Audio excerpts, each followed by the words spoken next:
ராசி அன்பர்கள் அனைவருக்கும் வணக்கம். இன்றைய பதிவில் துலாம் ராசிக்காரர்களுக்கான 2025ஆம் ஆண்டு புத்தாண்டு ராசி பலன்கள் தாங்க பார்க்க போகிறோம். வீடியோக்குள்ளே போகிறதுக்கு முன்னாடி முதன்முறையாக நீங்கள் நம்ம சேனலை பார்க்குறீங்க அப்படின்னா மறக்காமல் சப்ஸ்கிரைப் பண்ணி வச்சுக்கோங்க. துலாம் அப்படின்னும் பொழுது தராசு தட்டுன்னு சொல்லுவாங்க. எடை போட்டு சொல்லக்கூடியவங்க. உங்களுக்கு முன்னாடி யார் இருந்தாலுமே அவங்கள பார்த்தோன்னே இவங்க இப்படி அப்படின்னு சொல்லிட்டு ஜட்ஜ் பண்ணக்கூடிய கெப்பாசிட்டி உங்களுக்கு இருக்குது. எப்பயுமே நீதிமானாக இருக்கணும்னு நினைப்பாங்க. பயங்கர பர்ஃபெக்ஷனிஸ்டாக இருப்பாங்க. சரினா சரி, தப்புனா தப்பு, வெட்டு ஒன்று துண்டு ரெண்டு அப்படின்னு பேசக்கூடிய குணம் இருக்கும். என்னவோ அந்த குணம் இருக்கிறதாலேயே அவங்க தான் எல்லாருக்குமே எதிரியாகவும் பெரிய ஏமாற்றத்துக்குரியவங்களாகவும் இருந்துக்கிட்டே இருந்தாங்க. அர்த்தாஷ்டம சனி ஆரம்பித்து கிட்டத்தட்ட 3 வருட வாழ்க்கை அப்படிங்கிறது துலாம் ராசி அன்பர்கள் யாரை கேட்டாலுமே அதீத வலியோடும் மன வளைச்சலோடு தான் கடந்து வந்திருப்பாங்க. பல பேர் வேலையை இழந்தாங்க, பணத்தை இழந்தாங்க, வீட்டை இழந்தாங்க, தொழிலை இழந்தாங்க. பல பேர் இல்லற வாழ்க்கையை கூட இழந்து தவிச்சவங்களாக இருந்திருப்பாங்க. துலாம் ராசிக்காரங்களில் எப்படியாவது என்னுடைய வாழ்க்கைக்கு ஒரு மாற்றம் கிடைக்காதா அப்படின்னு எதிர்பார்க்கக்கூடிய அடிப்படையில் தான் இந்த புத்தாண்டு அவங்களுக்கு பிறக்குது அப்படின்னே சொல்லணும். குறிப்பாக துலாம் ராசிக்காரங்களுக்கு கடந்த காலகட்டத்தில் இருந்து வந்த அத்தனை தடைகளும் இந்த 2025ஆவது வருஷத்தில் தவிடுபடியாகும். எதிர்பார்க்காத ஒரு பெரிய வெற்றி உங்களுக்கு காத்திருக்கு அப்படின்னே சொல்லலாம். குறிப்பாக மார்ச் மாதத்திற்கு பிறகு நீங்கள் எடுத்து வைக்கக்கூடிய அத்தனை அடிகளும் உங்களுக்கு வெற்றி மட்டும்தான். 8ல் இருந்த குரு 9வது இடத்துக்கு இந்த வருஷத்தில் பயிற்சியாக போகிறாரு. 9ல் குரு வந்தால் ஓடி போன ராஜாவுக்கு 9ல் குரு வரும்போது போகிற இடம் எல்லாம் சொந்த இடம். அப்போ எந்த முயற்சி பண்ணாலும் அவங்க ஜெயிப்பாங்க. இதை தான் செய்யணும், இதை தான் பண்ணக்கூடாதுலாம் கிடையவே கிடையாது. மே மாதத்திற்கு பிறகு துலாம் ராசிக்காரங்க எடுத்து வைக்கக்கூடிய எல்லா இடமும் வெற்றி. மண் அமையும், மனை அமையும், வீடு அமையும், தொழில் அமையும். இழந்த செல்வங்களை திரும்ப அவங்க அமைப்பாங்க. இழந்த பணத்தையும் திரும்ப அவங்களுக்கு கிடைக்கும். குறிப்பாக அந்த 8ல் குரு வரும்பொழுது அஷ்டமத்த குரு நடந்தால் ஆகாத ஜாதகம் அப்படின்னு சொல்லுவாங்க. அதாவது 6, 8, 12ல் அமர்ந்தக்கூடிய மற்ற கோள்கள் ஈரெட்டு செல்லும் காலம் விரயங்கள் வீடமைக்கும். எவ்வளவு லட்சத்தை எடுத்துகிட்டு வந்தாலுமே தேவையில்லாத செலவுகள் உங்களுக்கு நடந்துடுச்சு. உற்றதொரு கனவு போகும், ஊறிட்ட சண்டை நேரிடும், கையில் இருந்த பொருளை கூட இழந்துட்டு வந்தேன் அப்படின்னு சொல்லிட்டு அழுத துலாம் ராசிக்காரங்க நிறைய பேர். தகுதி இல்லாமல் நம்மக்கிட்ட சண்டை போட்ட காலங்களும் இருந்துச்சு கடந்த 1.5 வருஷமாக. எவ்வளோதான் வைத்தியம் பார்த்தாலுமே நோய் சரியாகலை அப்படின்னு அழுது துலாம் ராசிக்காரங்க நிறைய பேர் இருக்கீங்க. இது எல்லாமே தாண்டி உங்களுக்கு எல்லாருமே பகையானாங்க. நம்மளால் வாழ்ந்தவங்க, நம்ம கொடுத்து வளர்ந்தவங்க எல்லாருமே நமக்கு எதிரியாக மாறினாங்களே அப்படின்னு நினச்சி கஷ்டப்பட்டீங்க. இப்படி ஆட்டி படைத்த குரு பகவான் 9வது இடத்துக்கு போகும் பட்சத்தில் மிகப்பெரிய வெற்றியை உங்களுக்கு தருவார். குறிப்பாக குடும்ப வாழ்க்கையில் நிம்மதியையும் அமைதியையும் சந்தோஷத்தையும் தெளிவையும் தரப்போகிறாரு. மிகுதியான பணவரவு உங்களுக்கு ஏற்பட போகுது. எதிர்பார்க்காத ஒரு பெரிய அதிர்ஷ்டமும் பெரிய ஜாக்பாட்டும் துலாம் ராசிக்காரங்களுக்கு கண்டிப்பாக அமையும் அப்படின்னே சொல்லலாம். ஒரு புதுவிதமான தன்னம்பிக்கையோடையும் தைரியத்தோடையும் இந்த வருஷத்தை நீங்கள் தொடங்குவீங்க.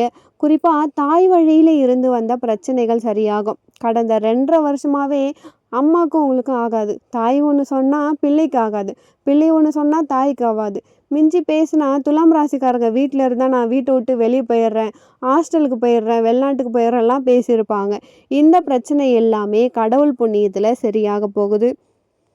அப்போது தாய் வழி பிரச்சனைகள் சரியாகும், மனையில் இருந்த சிக்கல்கள் சரியாகும், தொழிலில் இருந்த தடைகள் சரியாகும். வண்டி வாகனத்துக்கு ஏதாவது ஒரு செலவு பண்ணிக்கிட்டே இருந்தேன், இன்றைக்கி தான் சீர் பண்ணி எடுத்துன்னு வந்தேன், மறுபடியும் ஒரு பிரச்சனை, மறுபடியும் 10 ரூபாய் செலவு பண்ணேன். இந்த சிக்கல்கள் எல்லாமே தீரும். இதையும் தாண்டி புத்திர பாக்கியம் எதிர்பார்த்தவங்களுக்கு கடவுள் புண்ணியத்தில் எத்தனை வருஷமாக கஷ்டப்பட்டாலுமே ஏப்ரல் மாதத்திற்கு பிறகு உங்களுக்கு ஒரு நல்ல அனுகூலம் கிடைக்க போகுது. துலாம் ராசிக்காருக்கு 6வது இடத்துல இப்போதைக்கு சனி பகவானின் ஆதிக்கம் இருக்குது. அர்த்தாஷ்டம சனி முடிஞ்சு 5ல் சனி இருந்தாலுமே பெருசாக உங்களுக்கு மாறிடுச்சுன்னு சொல்லக்கூடிய நிலையை கொடுத்துருக்காது. ஏன்னா சனி வக்ரத்துக்கு திரும்பியும் போயிட்டே இருந்தாங்க. மழை விட்டுருச்சுன்னு சொல்லி கொடை எடுக்காமல் போனேன், திரும்பவும் நினச்சிட்டு வீட்டுக்கு வந்தமே அப்படின்ற மாதிரி சூழலோடு இருந்துகிட்ருப்பீங்க. இப்போது 6ல் சனி மறைகிறாரு. அப்போது கெட்டவன் கெட்டிடில் கிட்டிடும் ராஜயோகம். கடன் சுமைகள் உங்களுக்கு தீரும். உடல் நலத்தில் இருந்த சிக்கல்கள் எல்லாமே மாறுபடும். எதிரிகள் விலகுவாங்க. நம்மளை அழிக்கணும்னு நினச்சவங்க எல்லாருமே நம்மக்கிட்ட மண்டியிடக்கூடிய காலமாக துலாம் ராசிக்காரங்களுக்கு அமையும். அதே மாதிரி திருமண தடையே சந்திச்சவங்க, இல்லற வாழ்க்கையில திருமணமே அமையலையே, எத்தனையோ நல்ல வரன்கள் கூட வந்து கூட நமக்கு திருமணம் அமையலையே அப்படின்னு வருத்தப்பட்டவங்களுக்கு திருமண பாக்கியம் உங்களுக்கு கைகூடி வரப்போகுது. காதலருக்குள்ள பிரச்சனை, கல்யாணம் ஆனவங்களுக்குள்ள பிரச்சனை, நிறைய கருத்து வேறுபாடு, முதல் வாழ்க்கை தான் கெட்டு போச்சு, இன்னொருத்தரை நம்பி போன அங்கேயும் பல்வேறு சிக்கல் அப்படின்னு புலம்புன துலாம் ராசிக்காரங்க இருப்பீங்க. அவங்களுக்கு இருந்து வந்த அந்த உளைச்சல்களும் வலிகளும் மாறக்கூடியதா இருக்க போகுது.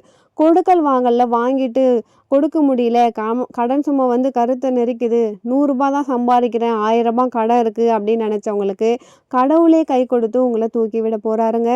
அப்போ உங்களுக்கு நிதி பெருகக்கூடிய சூழலை தரப்போகுது. 9ல் குரு வரும்பொழுது தகப்பனாருக்கு இருந்து வந்த உடல்நல கோளாறுகள் சரியாக போகுது. பூர்வீக மனையில இருந்து வந்த சிக்கல்கள் சரியாகும். பங்காளிகள், உறவினர்கள் எல்லாருமே சேர்ந்து வந்து நமக்கு ஒரு நல்ல காரியமும் சுப நிகழ்ச்சிகளும் நடக்கக்கூடிய வாய்ப்பு இருக்கு. துலாம் ராசிக்காருக்கு 3 வருஷமா 10ஆம் இடத்தை பார்த்த சனி விலக போறாரு. அப்போ புதிய பட்டமும் பெயரும் பதவியும் உங்களுக்கு கிடைக்கும். ஏன்னா சனி இப்பொழுதுதான் வக்ரமாச்சு போன நவம்பரில். அந்த அடிப்படையில் புதிய பட்டமும் புகழும் உங்களை தேடி வரும். நிகர லாபத்தை பார்ப்பீங்க. 12ஆம் இடமான தெய்வ வழிபாடு. கடந்த 1.5 வருஷமாக சாமி கும்பிட்டு கூட பலன் கிடைக்கல, கோவிலுக்கு போய் கூட பலன் கிடைக்கல அப்படின்னு நினச்சவங்களுக்கு உங்களுடைய எண்ணப்படி நீங்கள் வேண்டிய எல்லாத்தையுமே கடவுள் உங்களுக்கு தரப்போகிறாரு. ஆக ஒட்டு மொத்தத்தில் துலாம் ராசிக்காரங்களுக்கு மிக சிறந்த வருஷமாக இந்த வருஷம் அமைய போகுது. ராகு கேது பயிற்சியுமே உங்களுக்கு ரொம்பவே சாதகமாக இருக்குது. 12ல் இருந்த கேது விரயஸ்தானத்தில் இருந்து லாபஸ்தானமான 11ஆம் இடத்துக்கு வராரு. ராகு கேதுக்கு சொந்த வீடு இல்லை, எந்த இடத்துல நிற்கிறாங்களோ அந்த வீட்டுக்கான பலன் உங்களுக்கு கிடைக்கும். 11ஆம் இடம் சூரியனுடைய மனை அப்படின்றதால சூரியன் பிறவி ஜாதகத்தில் ஆட்சியாக இருக்கும் பொழுது மிக சிறந்த யோகத்தை உங்களுக்கு கடவுள் கொடுப்பாருங்க. 5ஆம் இடம் பாக்கியஸ்தானம்னு சொல்லுவாங்க. அதே மாதிரி ஒரு பூர்வ புண்ணியத்துக்குரிய அமைப்பை உங்களுக்கு ஏற்படுத்தக்கூடியது. ஸோ ராகுனாலே ஒரு ஜாக்பாட்டு தான். அப்போது திடீர் சுப செய்தி, திடீர் யோகம், திடீர் அதிர்ஷ்டம், இது எல்லாத்துக்குமே துலாம் ராசிக்காரங்க நீங்கள் தயாராக இருந்தால் போதும். 2025ஆவது வருஷம் உங்களுக்கான வருஷம்தான். நீங்கள் துலாம் ராசிக்காரங்க என்ன மாதிரியான விஷயத்தில் கவனமாக இருக்கணும்? மற்ற கிரகங்களின் சஞ்சாரம் வந்து ரொம்பவே நல்லா இருக்குது. அப்போது கெட்ட கிரகம் மறைகிறது நல்லதுன்னே சொல்லலாம். இருந்தாலுமே 5ல் இடம்பெயரக்கூடிய ராகு வரும்பொழுது பிள்ளைகள் சார்ந்த விஷயத்தில் கவனமாக இருக்கணும். பிள்ளைகளோடு மனஸ்தாபங்களும் கருத்து வேறுபாடுகளும் அமையும். குழந்தைங்க துலாம் ராசிக்காரங்களுக்கு இருந்தாங்க அப்படின்னா அவங்க வண்டி வாகனத்தில் போகிறதுல கவனமாக இருக்கணும். லாபத்தில் கேது வரும் பட்சத்தில் வருமானம் கடவுள் புண்ணியத்தில் கொடுத்தாலும் எதுக்காக நீங்கள் செலவு பண்ணுறீங்க அப்படின்றத 1000 முறை யோசித்து பண்ணணும். 6ஆம் இடத்துல சனி மறைஞ்சிருக்கிறது ஒரு பக்கம் பாசிட்டிவாக, கெட்ட கிரகம் மறைஞ்சிருச்சு அப்படின்னு சொன்னாலுமே சனி பகவான் மந்தக்காரகன். சனி பகவான் எடுத்துக்கிட்டாலே கர்மகாரகன்னு சொல்லுவாங்க.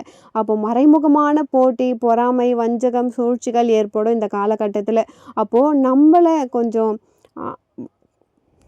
அணுக்கி போகிறவங்க கிட்ட கொஞ்சம் நம்ம அடங்கி போயிட்டு நம்ம காலம் வர வரைக்கும் அமைதியாக இருந்துட்டாலே போதும். உடலை கொஞ்சம் சனி 6ல் இருக்கிறதால நம்ம பார்த்துக்கணும். தேவையில்லாததுக்கு கடன் வாங்காதீங்க. கிரெடிட் கார்டெலாம் தேவையில்லாமல் போயிட்டு பெரிய பெரிய சிக்கலில் போய் மாட்டிக்காதீங்க. தேவையில்லாத லோன் கொடுக்குறாங்க அப்படின்னு சொல்லிட்டு மாட்டிக்கிட்டா பெரிய நிதி சுமைகளில் போய் மாற்றிப்பீங்க. இதில் மட்டும் நீங்கள் கொஞ்சம் கவனமாக இருக்கணுங்க. கல்வியை பொறுத்த வரைக்கும் துலாம் ராசி மாணவர்கள் விரும்பிய துறையில் சேரக்கூடிய ஒரு அனுகூலமான வருடமாக இருக்க போகுது. முதல்ல ஆரம்பத்தில் சொன்ன மாதிரியே ஓடிப்போன ராஜாவுக்கு 9ல் குரு வந்தால் போகிற இடமெல்லாம் சொந்த இடம்னு சொல்லியிருப்போம்.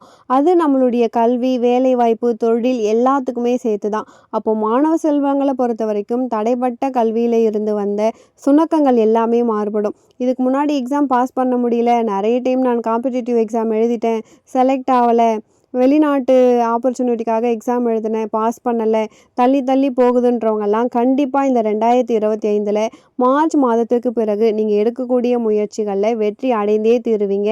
மிக சிறந்த வருஷமாக இந்த வருஷம் இருக்க போகுது. துலாம் ராசியில் பிறந்த பெண் பிள்ளைகளை பொறுத்த வரைக்கும் உங்களுடைய ராசிநாதனே சுக்கிரன் தான். அப்போது பெண்கள் ஒரு மிகப்பெரிய முன்னேற்றத்தை பார்க்கக்கூடிய வருடமாக இந்த 2025வது வருடம் இருக்கும். அரசியலில் இருக்கக்கூடியவங்களுக்கும் திரைத்துறையில் இருக்கக்கூடிய பெண்கள் யாராக இருந்தாலுமே உங்களுக்கு புதிய ஒப்பந்தங்களும் புதிய பட வாய்ப்புகளும் தானாக தேடி வரும். தொழில் நிறுவனங்களை கட்டமைக்கணும் அப்படின்னு சொல்லிட்டு போராடக்கூடிய பெண்கள் யாராக இருந்தாலுமே முன்னாடி நம்ம சொன்னோம் 2 பேரை வச்சு வேலை பார்த்தவங்க எல்லாமே 20 பேரை வச்சு வேலை பார்க்கக்கூடிய அளவுக்கான முன்னேற்றத்தை உங்களுக்கு கடவுள் கொடுப்பாரு.